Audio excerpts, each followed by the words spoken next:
అందరికీ కార్తీక పౌర్ణమి శుభాకాంక్షలు. ఇంకా మేమైతే మార్నింగ్ అయితే టెంపుల్‌కి వెళ్ళాము. ఇది మా ఆర్మీ క్వార్టర్స్‌లోనే ఉంటుంది ఇక్కడ టెంపులు. ఈ టెంపుల్‌కి అయితే వెళ్ళాము. దీపాలు ముట్టించి ఇంకా అభిషేకం అయితే చేయడానికి. ఈరోజు గురునాయక్ జయంతి కూడా, అందుకే పిల్లలకైతే హాలిడే ఉండే. ఇంకా అందరం కలిసి అయితే టెంపుల్‌కి అయితే వెళ్ళాము. ఎంత పొద్దున వెళ్దాం అనుకున్నా ఇంకా అందరం రెడీ అయ్యి ఇంట్లో పూజ చేసుకొని వెళ్ళేసరికి ఇంకా అదే టైం అయింది. ఇంకా వెళ్ళేసి అయితే దీపాలు ముట్టించుకొని శివుడికి అయితే పూజ చేసుకున్నాము. ఇక్కడ పంతులంటూ ఎవరు ఏమి ఉండరు. మనం సొంతంగానే వెళ్ళి మనకు నచ్చినట్టే మనం పూజ చేసుకోవడం. ఇంకా మేమైతే పూజ చేసుకుంటూ ఉన్నాము. ఇంకా ఇదైతే వాల్మీకి టెంపుల్. ఇందులో వాల్మీకి టెంపుల్, శివుడు, హనుమాను, ఇంకా లక్ష్మీమాత, అందరు టెంపుల్స్, అందరు దేవుళ్ళు అయితే ఇందులోనే ఉంటారు.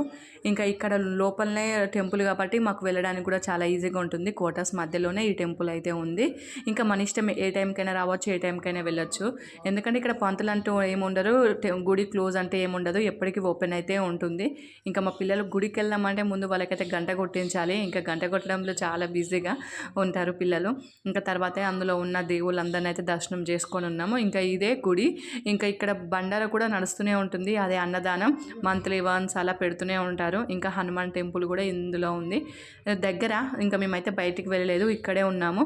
అదే మన సైడ్ అయితే కార్తీక పౌర్ణమి రోజు అయితే టెంపుల్స్లలో ఎంత సరదాగా ఉంటుంది కదా. ఇంకా ఈసారి అయితే అలా ఏమి ఉండదు ఇక్కడ.